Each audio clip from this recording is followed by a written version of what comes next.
Hello everyone, welcome back to educational sir. तो आज हम सभी डिस्कस करने जा रहे हैं BBMKU BA BSc BCom understanding India, जिसमें हम डिस्कस करेंगे ऑल यूनिट्स को कवर करेंगे। जो हमारा लेक्चर होगा ये हमारा लेक्चर नंबर 1 होगा अंडरस्टैंडिंग इंडिया का, जिसमें हम ऑल यूनिट्स को कवर करेंगे, यानी यूनिट 1 से लेकर यूनिट 5 तक के सारे को डिस्कस करेंगे।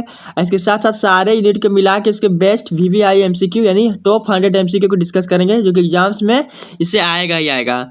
तो चलिए बिना टाइम वेस्ट के वीडियो को स्टार्ट करते हैं। तो देखिए फर्स्ट बार हमारा यूनिट 1 स्टार्ट होता है, जिसमें पहला हमारा क्वेश्चन है भारत का क्षेत्रफल कितना है। तो इसका आंसर क्या होगा? 32,87,263 वर्ग किलोमीटर। दूसरा, भारत की स्थलीय सीमा की कुल लंबाई कितनी है? तो 15,200 किलोमीटर। तीसरा है भारत की समुद्री सीमा की लंबाई कितनी है? तो यहाँ 7,516.6 किलोमीटर। नेक्स्ट 4 है भारत की उत्तर में कौन कौन से देश है? चीन, नेपाल, भूटान। 5 है कौन सा पर्वत भारत और चीन के बीच प्राकृतिक सीमा बनाता है? तो हिमालय पर्वत। 6 छठा है भारत का सबसे ऊंचा पर्वत शिखर कंचनजंगा। भारत का सबसे बड़ा पठार दक्कन का पठार। भारत की सबसे लंबी नदी गंगा नदी। भारत की सबसे उपजाऊ मिट्टी जलोढ़ मिट्टी। इसमें से देखिए आपका बहुत से क्वेश्चन का आंसर पहले से भी आता होगा, तो ये आपका एक तरह से वेरी वेरी इंपॉर्टेंट भी हो जा रहा है आपका, और आपका एक तरह से अगेन प्रैक्टिस भी हो जा रहा है। और देखिए झारखंड का यहाँ से आता है, तो झारखंड का कुल क्षेत्रफल है कितना? 79,714 वर्ग किलोमीटर, यानी 79,714 वर्ग किलोमीटर। नेक्स्ट है झारखंड की राजधानी रांची। झारखंड की सीमाएं कितने राज्यों से मिलती है? तो 5। झारखंड का सबसे लंबा नदी तंत्र कौन सा है? तो दामोदर नदी। ये सब चीज़ें आपको पहले से ही मालूम होगी, लेकिन ये देखिए बहुत ही इंपॉर्टेंट है, एग्जाम्स में आता ही है। तो झारखंड में कौन सी मिट्टी सबसे अधिक पाई जाती है? तो लाल और लेटेराइट मिट्टी। झारखंड में कितने प्रतिशत जनजातीय आबादी है? तो 32%। झारखंड की सबसे बड़ी जनजाति कौन सी है? संथाल।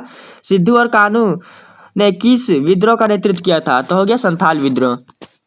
18 देखिए हमारा है उलगुलान शब्द की जनजातीय आंदोलन से जुड़ा है? तो बिरसा मुंडा विद्रोह से। झारखंड में ताना भगत आंदोलन किस वर्ष से हुआ था? तो 1914 में, यानी 1914। भारत का सबसे दक्षिणी बिंदु कौन सा? तो इंदिरा पॉइंट है। भारत की सबसे बड़ी झील है चिल्का झील। और भारत में सबसे अधिक वर्षा कहाँ पर होती है? तो मशीन राम में। कहाँ? मशीन राम में। ठीक है, तो देखिए ये हमारा यूनिट 1 का मान के लिए MCQ हो गया है थोड़ा इंपॉर्टेंट।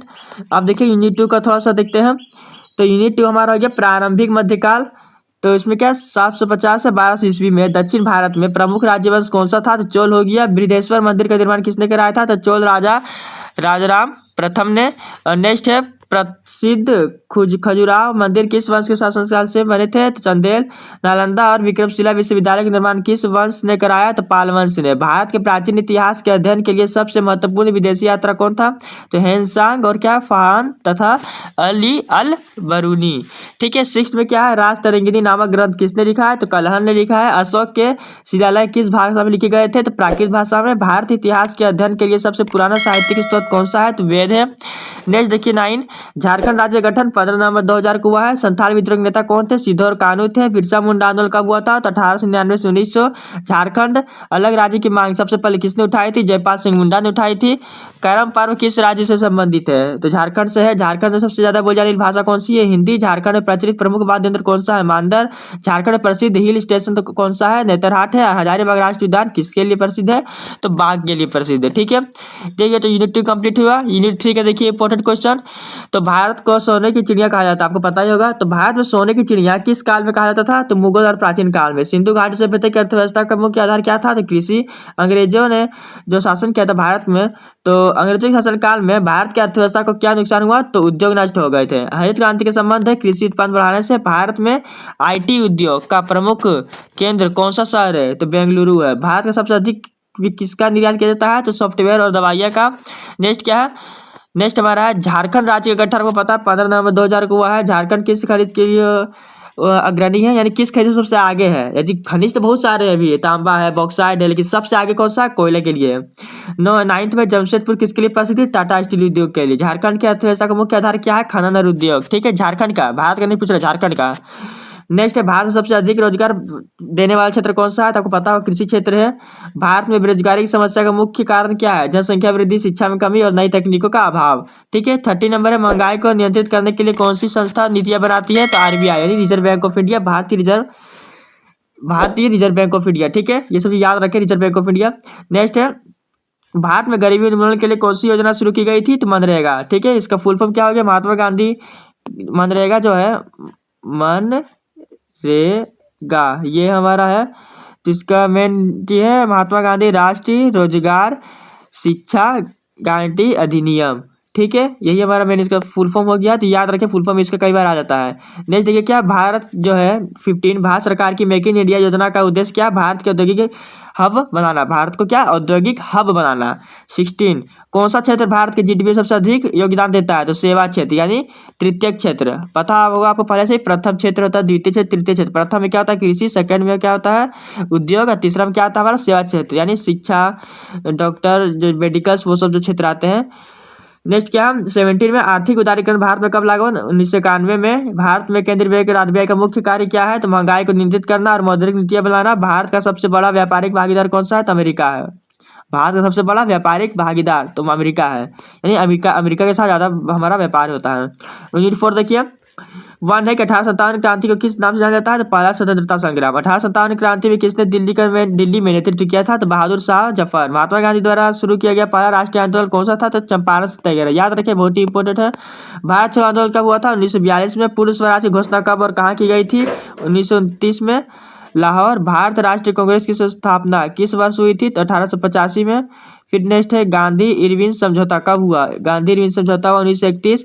जलियांवाला बाग हत्याकांड 1919 में हुआ था। भारतीय संविधान को कब अपनाया गया? तो 26 नवंबर 1949 को। और लागू कब किया गया था? तो 26 जनवरी 1950। तो संविधान सभा जो है उसके अध्यक्ष कौन थे? डॉक्टर राजेंद्र प्रसाद। देखिए लागू कब किया गया था संविधान को? तो 26 जनवरी 1950 में। भारतीय संविधान में कितनी अनुसूचियां हैं? टोटल 12 अनुसूचियां हैं। भारतीय संविधान में कुल कितने अनुच्छेद है? तो 448 अनुच्छेद है। भारतीय संविधान के किस भाग में मौलिक अधिकार दिए गए हैं? तो भाग 3 में। ये सब बहुत ही इंपॉर्टेंट है, याद रखें। नेक्स्ट है, भारत में कितने मौलिक अधिकार दिए गए हैं? तो 6 मौलिक अधिकार दिए गए हैं। मौलिक कर्तव्य में संविधान को कब जोड़ा गया? तो 1976 में। भारतीय संविधान में मौलिक कर्तव्य किस अनुच्छेद में दिए गए हैं? तो अनुच्छेद 51A यानी 51A में। नीति निर्देशक तत्व यानी directive principle of state policy DPSP किस भाग में दिए गए हैं? तो भाग 4 में। किसमें? भारत 4 में। राज्य के नीति निर्देशक तत्व किससे प्रेरित है? आयरिश संविधान से। ठीक है, नेक्स्ट है, झारखंड राज्य का गठन 15 नवंबर 2000। झारखंड का पहला मुख्यमंत्री कौन था? बाबूलाल मरांडी। और झारखंड का प्रथम राज्यपाल है प्रभात कुमार। ठीक है, याद रखिए सब चीज। झारखंड में गठबंधन सरकार की सबसे बड़ी समस्या क्या रही है? राजनीतिक अस्थिरता। झारखंड की प्रमुख नदी आपको पता है दामोदर है। झारखंड में प्रमुख खनिज संसाधन तो कोयला हो गया, लोहा हो गया, तांबा, सोना, चूना पत्थर, बॉक्साइट, ये सब चीज याद रखें। झारखंड में पर्यावरण समस्या का सबसे बड़ा कारण है वनों की कटाई, खनन गतिविधियां और औद्योगिक प्रदूषण आदि क्षेत्र। एक चीज याद रखें, झारखंड जो प्रमुख खनिज है, यदि पूछा सबसे प्रमुख तो कोयला होगा, लेकिन पूछ देगा कौन कौन सा है, तो ये सब आपको वहाँ दिया होगा एमसीक्यू में, क्योंकि अंडरस्टैंडिंग इंडिया हमारा एमसीक्यू में ही फॉर्मेट में आएगा, तो इसके लिए परेशान ना हो। नेक्स्ट है यूनिट 5, भारतीय दर्शन को मुख्य रूप से कितने भागों में बांटा गया है? 2 भागों में। भारतीय दर्शन के कौन से भाग वेदों को मान्यता नहीं देते हैं? तो नास्तिक दर्शन। निम्नलिखित में से कौन सा भारतीय दर्शन वेदांत का हिस्सा नहीं है? तो ए है चार्वाक, बी जैन, सी न्याय, डी सांख्य। तो हमारा सी होगा न्याय। 4 देखिए क्या है, भारत दर्शन का कौन सा सिद्धांत कर्म के सिद्धांत को मान्यता देता है? सांख्य और वेदांत। स्वामी विवेकानंद का प्रसिद्ध नारा क्या था? उठो जागो और लक्ष्य की प्राप्ति तक रुको मत। नेक्स्ट क्या है, स्वामी विवेकानंद ने 1893 में शिकागो में किस विषय पर भाषण दिया था? तो भारतीय धर्म और सहिष्णुता। 7 में क्या है, विवेकानंद का दर्शन किस पर आधारित था? तो हमारा क्या है, आत्मनिर्भरता, राष्ट्रवाद, सेवा और मानवता। ये सब चीज़ आपको एमसीक्यू में दिया गया है ऑप्शन में, तो आपको डायरेक्ट टिक लगाना है। मैं यहाँ पे एमसीक्यू के जो ऑप्शन नहीं लिखा हूँ, डायरेक्ट आंसर लिखा हूँ। विवेकानंद के विचारों का मुख्य स्रोत कौन सा था? तो रामकृष्ण परमहंस। नेक्स्ट, डॉक्टर सर्वपल्ली राधाकृष्णन के जन्म दिवस को किस रूप में मनाया जाता है? शिक्षक दिवस के रूप में। डॉक्टर राधाकृष्ण का प्रमुख योगदान किस क्षेत्र में था? तो शिक्षा क्षेत्र में था। फिर नेक्स्ट क्या है, डॉक्टर राधाकृष्ण किस दर्शन में विश्वास रखते थे? तो वेदांत। डॉक्टर राधाकृष्ण ने भारत के किस पद पर कार्य किया था? तो राष्ट्रपति, उपराष्ट्रपति दोनों के पद पर। नेक्स्ट, बिरसा मुंडा को किस नाम जाना जाता है? तो धरती आबा के नाम से जाना जाता है। बिरसा मुंडा ने किस आंदोलन का नेतृत्व किया था? तो मुंडा विद्रोह। ठीक है। विनोद बिहारी महतो किस आंदोलन से जुड़े थे? झारखंड आंदोलन से। विनोद बिहारी महतो ने झारखंड के किन वर्गों के अधिकारों के लिए संघर्ष किया? तो किसान और आदिवासी के लिए। विनोद बिहारी महतो ने शिक्षा के क्षेत्र में कौन सा महत्वपूर्ण योगदान दिया था?